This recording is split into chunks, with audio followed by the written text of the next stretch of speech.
আসসালামু আলাইকুম দর্শক প্রিয় বন্ধুরা, আমাদের মাঝখানে অনেক মানুষ আছে কিন্তু যারা বাজারে কাঠের গোড়ালি কিনতে গিয়ে কিন্তু বিপদে পড়ে যান। আপনি দ্বিধাদ্বন্দ্বে ভোগেন যে দোকানদারকে আপনাকে ঠকিয়ে দিয়েছেন, আপনি দোকানদারকে ঠকিয়ে দিয়েছেন। যেহেতু দোকানদার আপনাকে হিসাব করে দিবে, সেক্ষেত্রে আপনি যদি হিসাবটা বুঝে না নেন সেক্ষেত্রে ঠকবেন কিন্তু আপনি।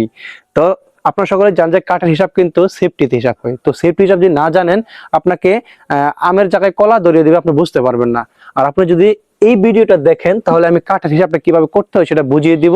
ইনশাআল্লাহ আপনি ঠকবেন না, একটু হলেও আপনার উপকার হবে। তো এরকম ভিডিও কিন্তু প্রতিনিয়ত আমার ফেসবুক থেকে এবং ইউটিউব থেকে ছাড়া হবে। আপনারা সকলেই আমার ইউটিউবটাকে সাবস্ক্রাইব করে দিবেন এবং ফেসবুকটাকে ফলো করে দিবেন। তো চলুন দর্শক, আর আবিজাবি কথাবার্তা না বলে চলে যায় মূল ভিডিওতে। দর্শক, এটা হচ্ছে একটা কাঠের গোড়ালি। এটা দিয়ে আপনাদেরকে আমি বোঝাবো যে কিভাবে আপনারা কাঠের সেফটি হিসাব করবেন। তো দর্শক, প্রথমে আপনার কাঠের গোড়ালিটার যে আছে এটার দৈর্ঘ্য মেপে নেবেন, অর্থাৎ লম্বা কতটুকু আছে। ধরি এটা এক্সাম্পল স্বরূপ, এটা দৈর্ঘ্য আছে 20 ফুট।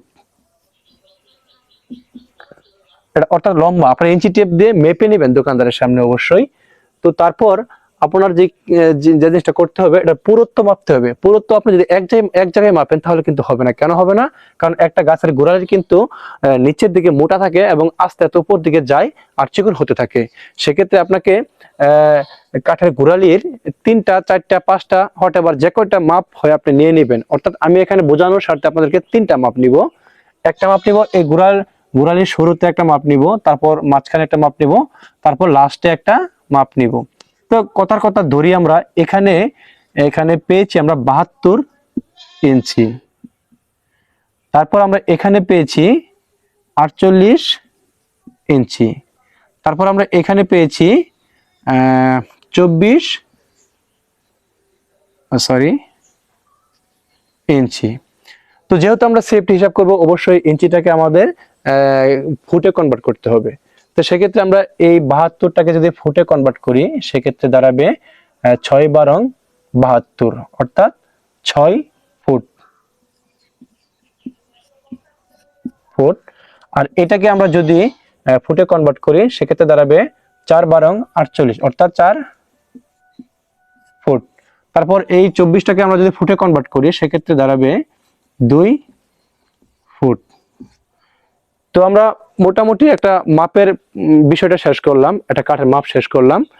তো এখন আমরা একটা সূত্রের সাহায্যে এটা ক্যালকুলেশন করে সেফটি বের করব। তো সূত্রটা কি আপনি একটু খেয়াল করে দেখুন। সূত্রটা হচ্ছে পুরুত্ব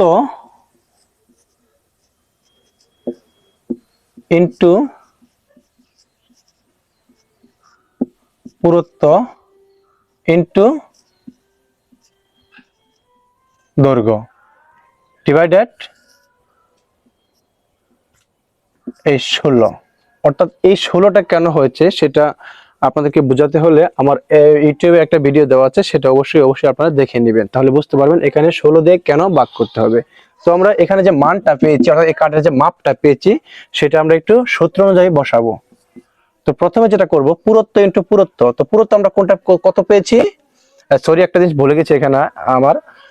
পুরুত্বটা কিন্তু আপনাকে গড় হিসেবে গড় করতে হবে, অর্থাৎ এই 6 প্লাস এই 4 প্লাস এই 2, অর্থাৎ সমান দাঁড়ালো কত, 6 4 10 আর 2 12। তো এটা যে আমি গড় করতে যাই সেক্ষেত্রে গড় দাঁড়াবে কত, 12। যে গড় করতে যাই 12, কয়টা মাপ নিয়েছি, একটা 2টা 3টা, তো 3টা ভাগ দেওয়া লাগবে। দেওয়ার পরে দেখা যাবে এটার গড় হচ্ছে, পুরুত্ব গড় হচ্ছে 4, অর্থাৎ এই 12 কেজি 3 দিয়ে ভাগ করি তাহলে গড় হবে 4। তো এখন আমরা এখানে সূত্রের মান বসাবো, অর্থাৎ পুরুত্ব কত ছিল, 4 ইন্টু 4। তারপরে দৈর্ঘ্য কত ছিল, 20 ফুট। তো এই 20টা এখানে বসিয়ে দেব। তারপর আমরা এটা এখন 16 দিয়ে ভাগ করব। তো এখন এটা যদি আমি ক্যালকুলেশন করি ক্যালকুলেটর দিয়ে, তাহলে দাঁড়াবে আপনার, একটু আমি হিসাব করে বলতেছি আপনাদেরকে।